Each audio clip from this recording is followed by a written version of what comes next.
Elle reste vraie dans tous les cas de figure où nous allons être contraints de devoir faire face et de confronter l'imposture qui a sur nous une emprise néfaste parce qu'elle nous entrave, elle nous ralentit, elle nous bloque, elle nous empêche, possiblement elle nous étouffe.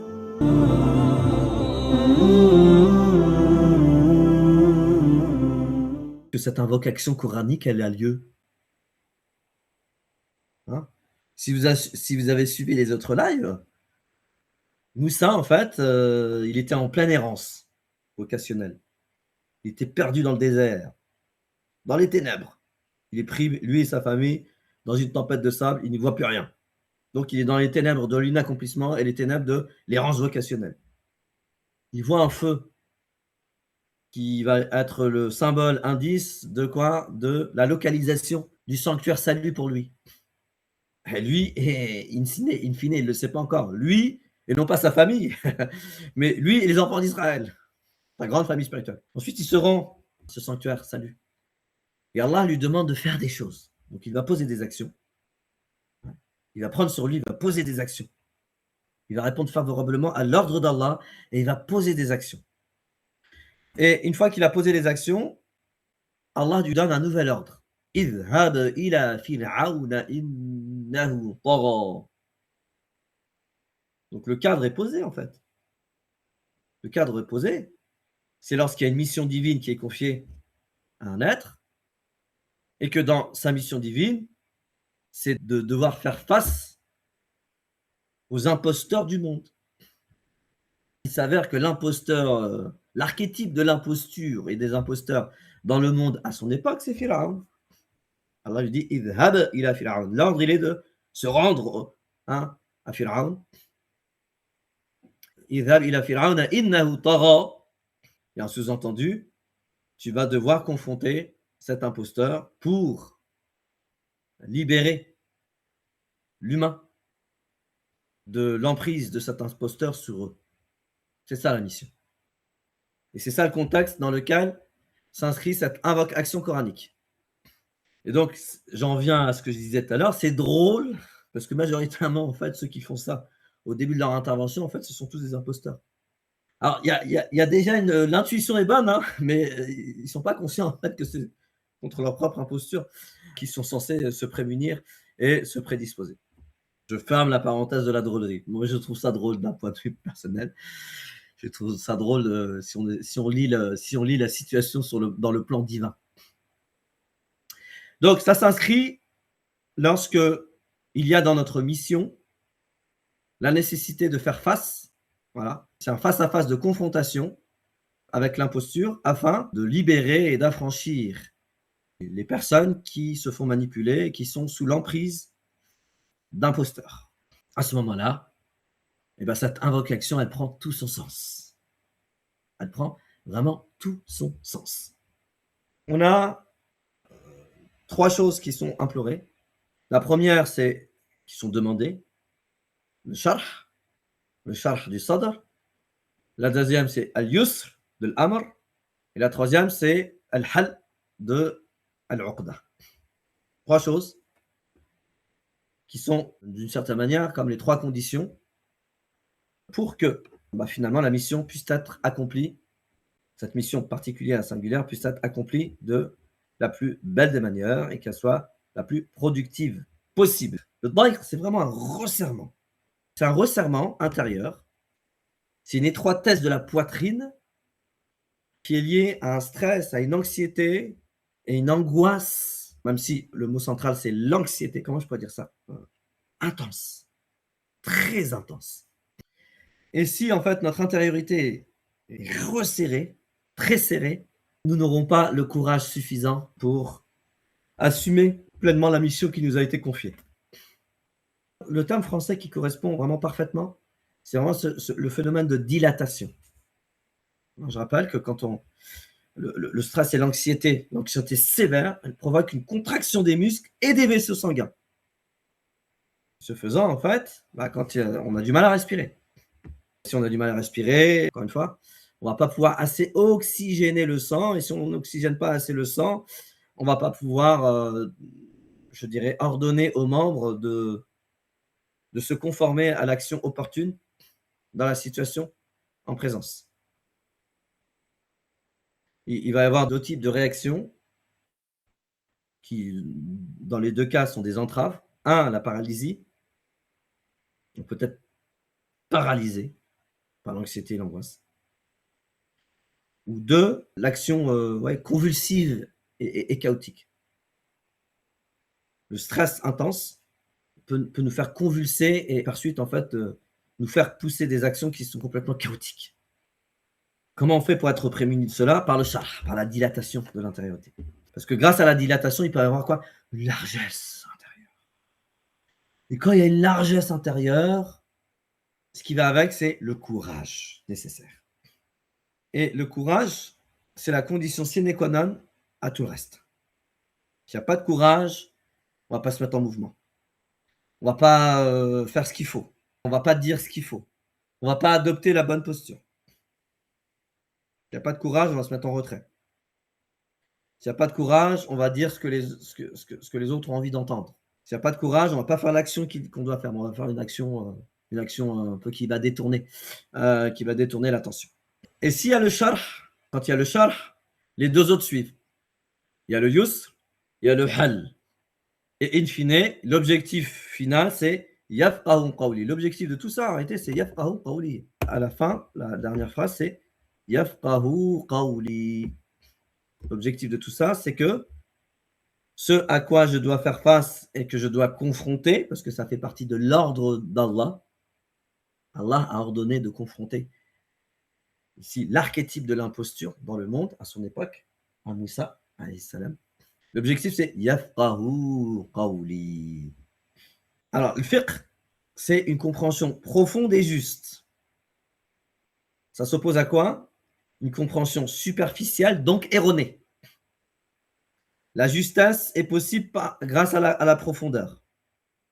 L'erreur, l'aberration, l'erreur plutôt, est liée à la superficialité de la compréhension. Donc la racine faqaha, c'est vraiment comprendre profondément et par suite comprendre justement, je vais faire l'allemand, comprendre justement les choses. Et bien c'est exactement de cela qu'a besoin l'imposteur. Ceux qui souffrent d'imposture, ceux qui sont éprouvés par l'imposture, ils sont dans l'incapacité de comprendre profondément les choses et donc de comprendre justement les choses. Les imposteurs ont cette tendance à rester en surface et à interpréter. Toujours interpréter. Regardez ce que dit Pharaon à un moment donné, en tous les cas ce qu'il va dire. Hein. Donc dans Surat Ghafir, Surat 40, verset 26. قال فرعون ذروني أقتل موسى وليدع ربه إني أخاف أن يبدل دينكم أو أن يظهر في الأرض الفساد. Donc, bien évidemment, ça c'est après que Moussa finalement ait eu le courage nécessaire pour pouvoir confronter Pharaon. C'est bien évidemment après, mais ça nous donne déjà une indication. Donc il y a cette notion-là, et je vais partager un autre verset.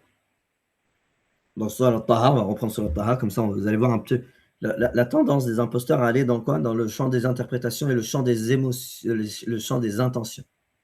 Ce que moi j'appelle des procès d'intention. Des procès d'intention. Surat Taha, donc verset 63. قالوا إن هذان لساحران يريدان أن يخرجاكم من أرضكم بسحرهما ويذهبا بطريقتكم المثلى. Dans le verset 63, le premier réflexe, en fait, c'est déjà de les juger. Sahiran, c'est deux magiciens, ça. Hein? Moussa et Haroun, c'est 2 magiciens. Yuridan. Ils ont l'intention, en fait. Ils ont des intentions. Donc ça, on a ce qu'on appelle des procès d'intention. Par moment, en fait, on va avoir besoin de cette action coranique quand celui qui prend le rôle de l'imposteur, ce sont nos parents, c'est notre patron, c'est notre conjoint, c'est possiblement nos enfants. Là, on va avoir besoin. Donc, cette invocation, elle reste vraie dans tous les cas de figure où nous allons être contraints de devoir faire face et de confronter l'imposture qui a sur nous une emprise néfaste parce qu'elle nous entrave, elle nous ralentit, elle nous bloque, elle nous empêche, possiblement elle nous étouffe. Dans tous ces cas de figure, en fait, cette invocation, elle a tout à fait sa quoi? Sa place. Tout à fait sa place. Donc, allez, je résume. À chaque fois que nous devons faire, nous avons le devoir, hein, pour pouvoir avancer, pour pouvoir se réaliser, pour pouvoir s'accomplir, nous devons faire face à toutes les figures d'imposture qui nous ralentissent, qui nous entravent, qui nous étouffent, qui nous empêchent d'avancer, qui nous bloquent dans la vie. Cette invocation prend tout son sens. Rabbi shrah li sadri, donc elle commence par vraiment implorer Allah de dilater, donc de rendre large ma poitrine. Et ce faisant, lorsque le sadr est devenu large et dilaté, eh ben, on va avoir le courage nécessaire.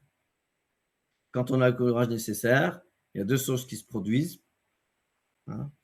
C'est un, l'assumation, oui, l'assumation de l'ordre devient facile.